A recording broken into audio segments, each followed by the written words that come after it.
There you go, you can see the van just parked up there. Not the most glamorous parking spot I've ever had, but it does lead me into the discussion of what was the best thing I did when I converted this, and it just plays into fruition with this parking spot. You've got the van just parked there, nasty little lay-by, right on a busy main road. Over there, see that bridge? That's the M56 motorway. It's a busy road and it's busy all year round. But I had a cracking night's sleep, like the best night's sleep. Let's just, I had to go for a walk down the river down there. So, let's just quickly scramble in and I'll tell you it, because this was, you'll hear the difference, but let me go. Oh, there we go. Let's get the door shut. Can you hear any cars going past?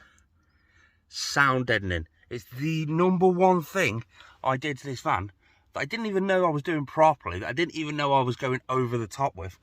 But I did go over the top and it did work.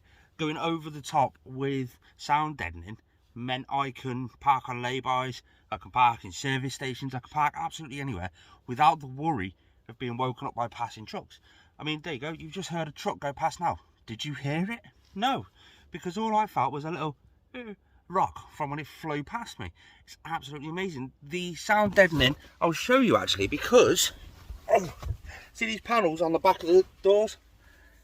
The screws come loose on this one, so I really do need to get that fixed. That's one of the jobs I've got coming up, because I've got a few other little bits and bobs to do.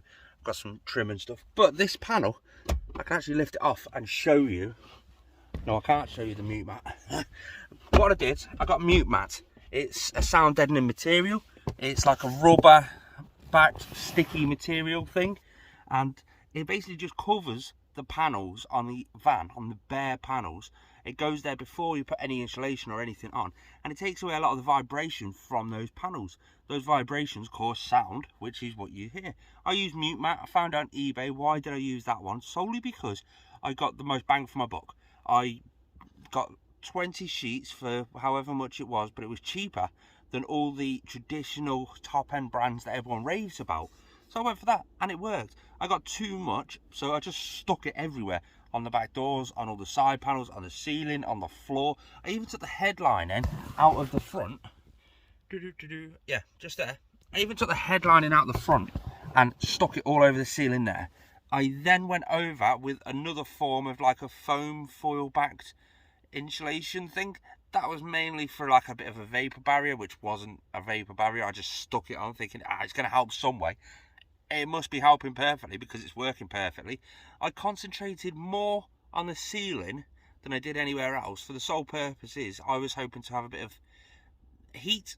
I don't want the heat to just fly out. Heat rises, so I want it to get trapped in the ceiling so it doesn't rise out and go straight away. That was my theory, and again, it must work because Jesus Christ, it's been warm in this van over the hot wave. And then I got the plastic bottle insulation, the recycled plastic bottles. I got, I think 4 rolls went into this van in every little nook and cranny underneath the, we've got like a floor space underneath the floor, where in the passenger version of these vans, that's where the footwell would be for the passengers. But on these vans, on the cargo vans, it's sort of just a flat piece of metal over the top. That was all packed in, all above the headliner, everywhere is packed in with insulation. And then covered again with that foam foil backed insulation. It's a bit warm in here at times. I just cracked the windows open a little bit because I can do that. I've got wind deflectors on the side.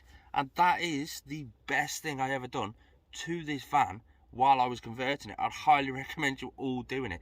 Giving myself the option to stay in this van in a lay-by when I've got work, as you can tell, work uniform. That just opens up a whole wide array of different parking spaces. If one lay-by's got a bit of a slope to it, I'll just move down to the next one. There's going to be one just down the road. Hence this one, right by the motorway, right by a massive busy road, and I can't hear a single car or lorry or anything go past. Sound deadening. Believe me, you may think it's not worth it, but it is. Subscribe.